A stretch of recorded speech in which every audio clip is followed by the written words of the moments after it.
Assalamualaikum warahmatullahi wabarakatuh. Kami dari Fakultas Ilmu Komputer, Prodi Informatika. Kami di sini akan mempresentasikan hasil OTS mata kuliah lingkungan bisnis dengan topik dunia semakin tidak jelas arah untuk memenangkan persaingan global, kebijakan tarif impor ekspor Amerika Serikat dan implikasinya bagi Indonesia, serta bagaimana kebijakan tarif impor atau ekspor yang dikeluarkan oleh Amerika Serikat dapat mempengaruhi stabilitas politik di Indonesia, dan langkah apa yang bisa diambil oleh pemerintah Indonesia untuk menjaga hubungan diplomatik dan perdagangan yang baik dengan Amerika Serikat dan negara-negara lain, serta menganalisis dengan metode Pascal.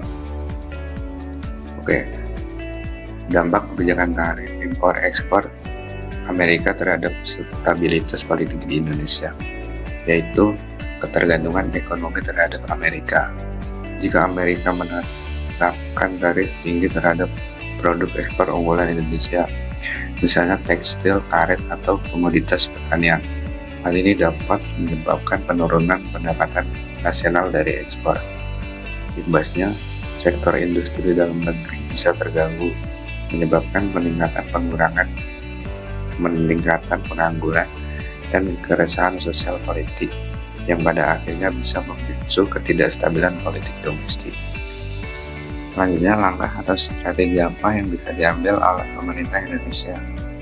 Yang pertama, diversifikasi pasar ekspor, mengurangi ketergantungan pada pasar Amerika dengan memperluas pasar ekspor ke kawasan Asia, Afrika, dan Eropa Timur sebagai alternatif.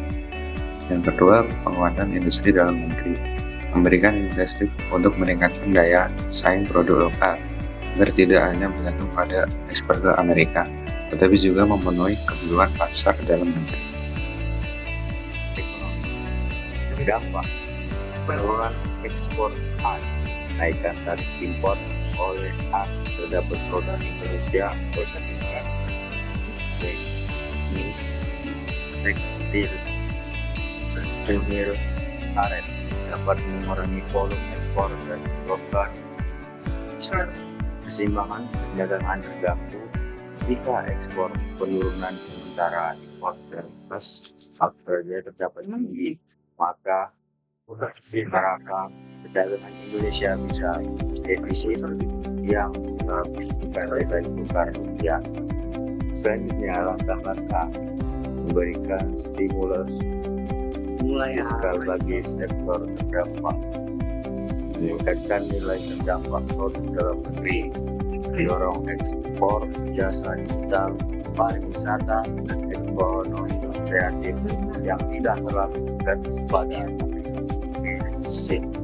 Selanjutnya, dampak sosial. Dampaknya peningkatan pengangguran dan ketimpangan sosial.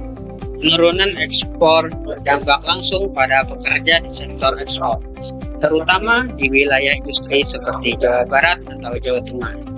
Kekhawatiran publik terhadap masa depan ekonomi ketidakpastian ekonomi global bisa memicu keresahan sosial dan mengurangi kepercayaan masyarakat terhadap pemerintah yang dianggap tidak responsif. Selanjutnya, langkah-langkah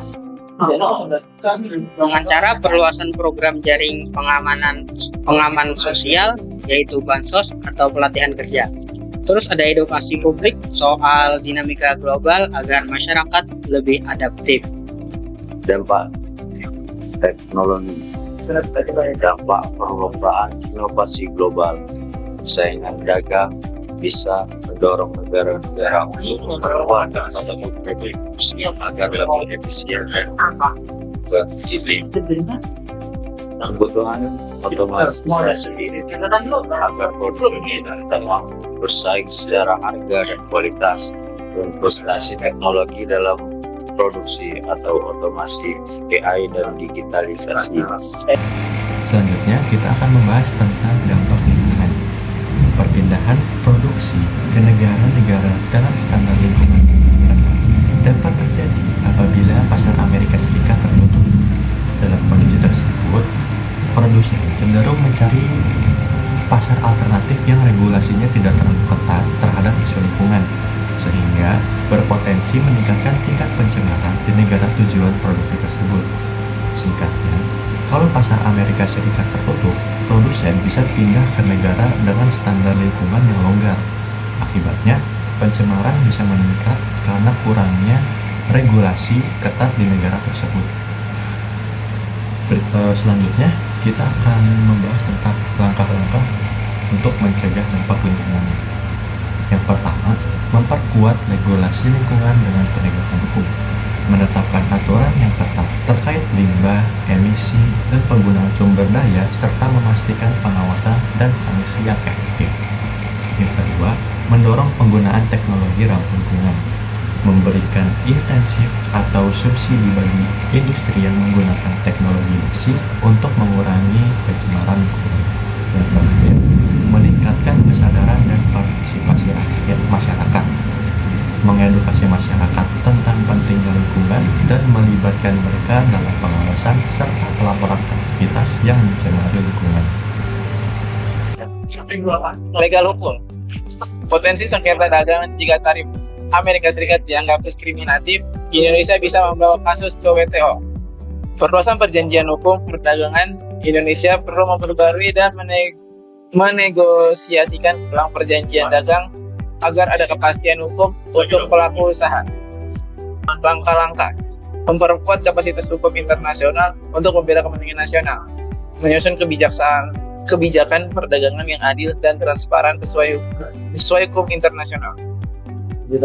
Kesimpulannya, kebijakan tarif proteksionis dari Amerika Serikat menciptakan ketidakpastian global dan menuntut Indonesia untuk bertindak adaptif, strategis, dan kolaboratif dalam menjaga stabilitas nasional. Pendekatan holistik dan lintas sektor melalui analisis pastel untuk pemerintah merumuskan kebijakan yang responsif, bukan hanya pada dampak ekonomi, tapi juga pada faktor sosial, teknologi, lingkungan, dan hukum. Sekian, terima kasih.